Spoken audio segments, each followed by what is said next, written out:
Whatsoever a man soweth, that shall he also reap. Action and reaction are equal to each other. Ella Wheeler Wilcox expressed the above law of mind as follows: Give to the world the best you have, and the best will come back to you. Give love, and love to your heart will flow, as strength in your utmost need. Have faith, and a score of hearts will show their faith in your word and deed. For life is the mirror of king and the beggar. 'Tis just what you are and do. Then give to the world the best you have, and the best will come back to you.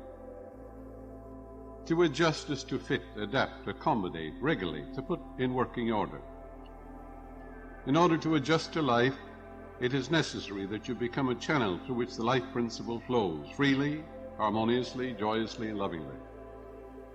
The solution to all your problems is to get acquainted with and use the divine presence and power in your life. Acquaint now thyself with him, and be at peace, and good shall come unto thee. I suggest that each person establish a definite method of working, and that he practice it regularly and systematically every day. For example, determine for yourself what is the most troublesome problem you have. Decide to solve this problem now by realizing that infinite intelligence within you knows the way out. Its nature is to respond to you. It knows only the answer, and the nature of infinite intelligence is responsiveness. That is, your answer is as certain as the rising of the moon tonight. One young man in our audience had experienced a poverty complex for many years and had received no answers to his prayers. He had prayed for prosperity, but the fear of poverty continuously weighed on his mind. Naturally, he attracted more lack and limitation.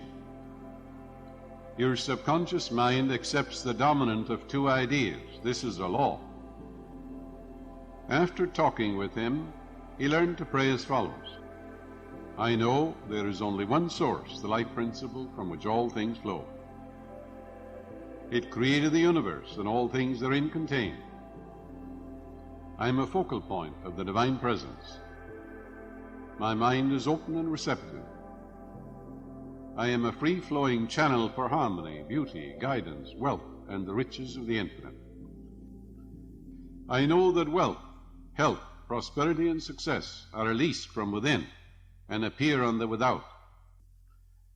I am now in harmony with the infinite supply, and just as I would adjust an instrument in my laboratory, I am now mentally adjusting my focused attention on the eternal source of all blessings. I wish for everyone all the blessings of life. I am open and receptive to God's riches, spiritual, mental, and material, and they flow to me in avalanches of abundance. This young man changed his attitude of mind and focused on divine riches rather than poverty, and made it a special point not to deny what he affirmed. In a month's time, his whole life was transformed. He affirmed the above truths morning and evening for about 10 minutes, knowing that he was actually writing down these truths in his subconscious mind, causing the latter to be activated and to release the hidden treasures.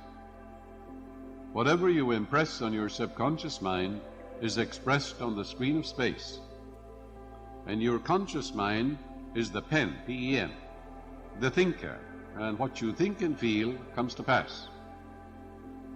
Aristotle said, resistance is the cause of every monstrosity. A monstrosity in the body could be a growth, a tumor, or a lesion, or any other abnormal condition. A woman was resenting and hating her ex-husband. In addition, her physician told her she had developed a serious lesion. She was resisting the free flow of the life principle, which flows as harmony, beauty, joy, and love. In other words, the life more abundant. She was blocking the infinite healing presence. She finally realized what she was doing and came to a clear-cut decision to pray as follows: I surrender my husband to the God presence completely. Whenever he comes to my mind, I affirm, God's love fills your mind and heart.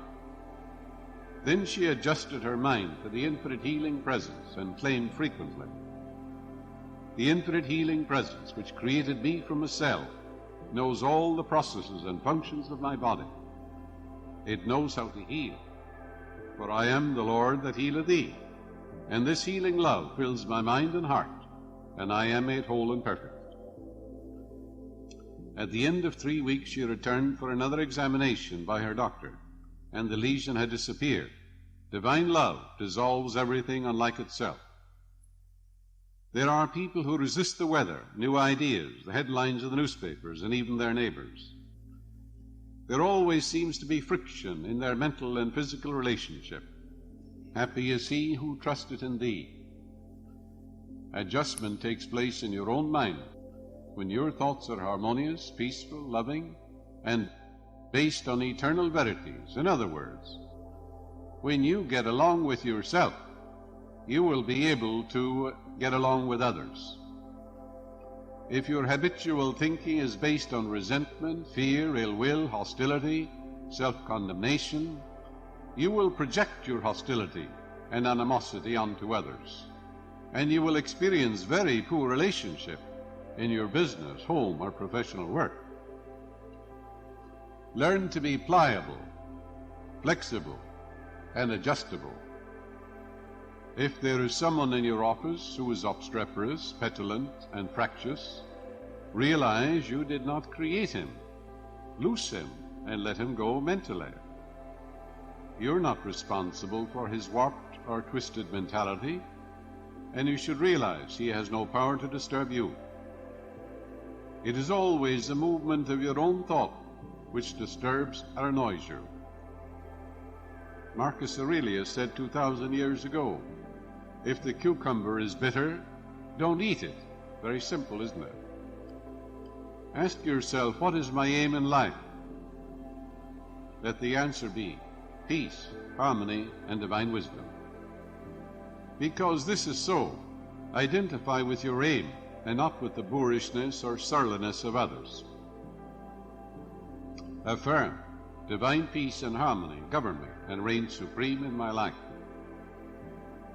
When you mentally and emotionally identify with your spiritual aim in life, nothing in the external world disturbs you. Stop giving power, prerogatives, and privileges to people who have no power. No one disturbs you but yourself. It's a movement of your own thought, your own emotions, your actions and reactions. They all take place in your own mind. Have you ever noticed the way water flows according to the line of least resistance? You may have watched a stream flowing down from the mountain. It never quarrels, fights, or resists the rocks, boulders, or obstacles in its way. The water goes around the boulders or flows over them, and eventually finds its way back to the ocean. All the stumps, stones, and trees disappear or wear away, since nothing can seriously impede the flow of the streams back to the ocean. You are a river of life, and your purpose is to meet challenges, difficulties, and problems, and to overcome them. Not be mentally fighting or quarreling with them, but by meeting them head-on, while realizing the joy is in overcoming.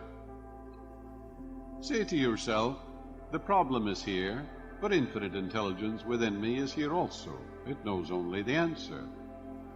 This problem is divinely outmatched.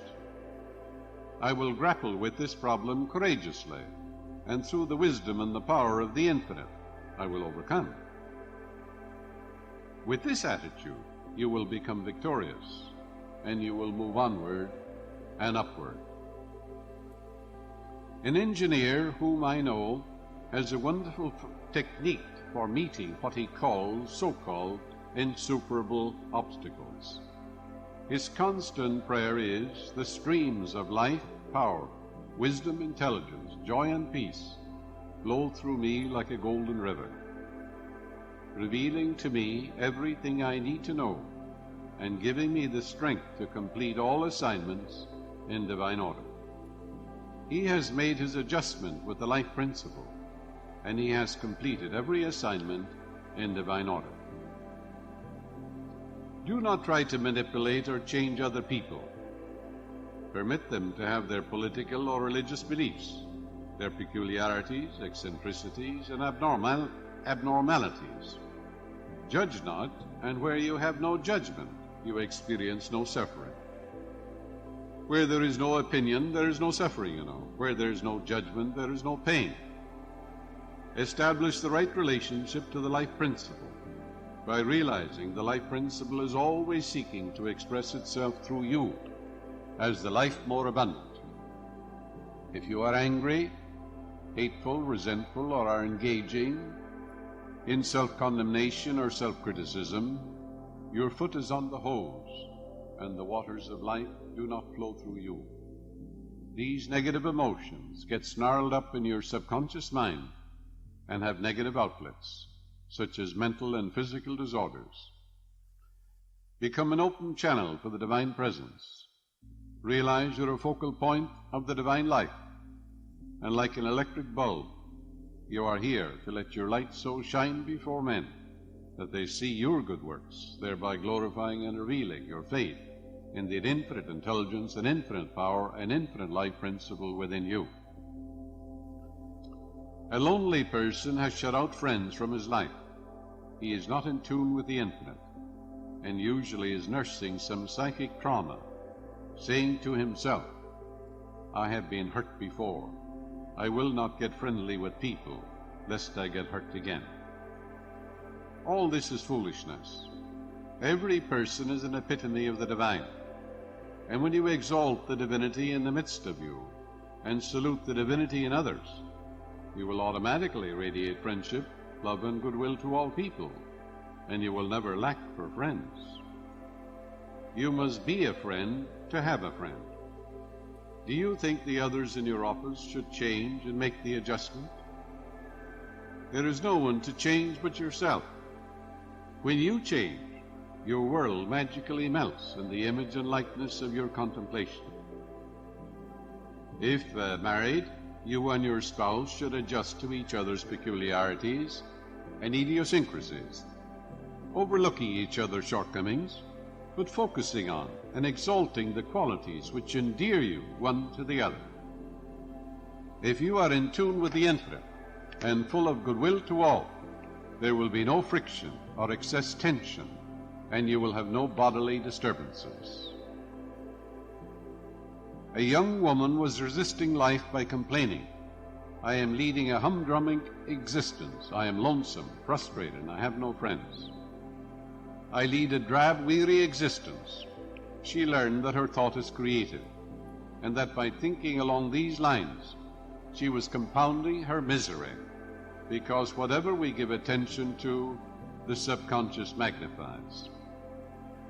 After learning something of the laws of life, she reversed her mental attitude and began to affirm frequently and habitually, I am happy, joyous, and free. I am loving, kind, harmonious, and peaceful. I sing the song of praise and joy in the Lord, which is my strength. For the Lord is that lordly power within me, my mind, my spirit, which created me, the invisible part of me. She realized that whatever she attaches to I am, she becomes, which is an age-old Hindu truth. Whatever you attach to I am, you become. You can say, I'm poor, I'm deaf, I'm no good, I'm a flop, I'm a failure. You'll become all these things. On the other hand, you can say, I'm illumined, I'm inspired, I'm successful, I'm happy, joyous, and free. Feel it, believe it. She made a habit of affirming the above wonderful truths. Her whole life was changed from her former so-called drab existence to fullness of life, including marriage to a young dentist, a new home, plus a new perspective and a new insight into the wonders of that infinite life principle within her. Let us have a meditation now. Know that the light dispels darkness, so does the love of the good overcome all evil. Love and hate cannot dwell together. Love casts out fear. Turn the light of the infinite upon all fear or anxious thoughts in your mind, and they flee away. The dawn, the light of truth appeared, and the shadows, fear and doubt, flee away. No, divine love watches over you, guides you, makes clear the path for you. Realize you're expanding into the divine. Divine love surrounds you, unfolds you, and enwraps you. Divine love goes before you today and every day, making straight, joyous, and glorious your way.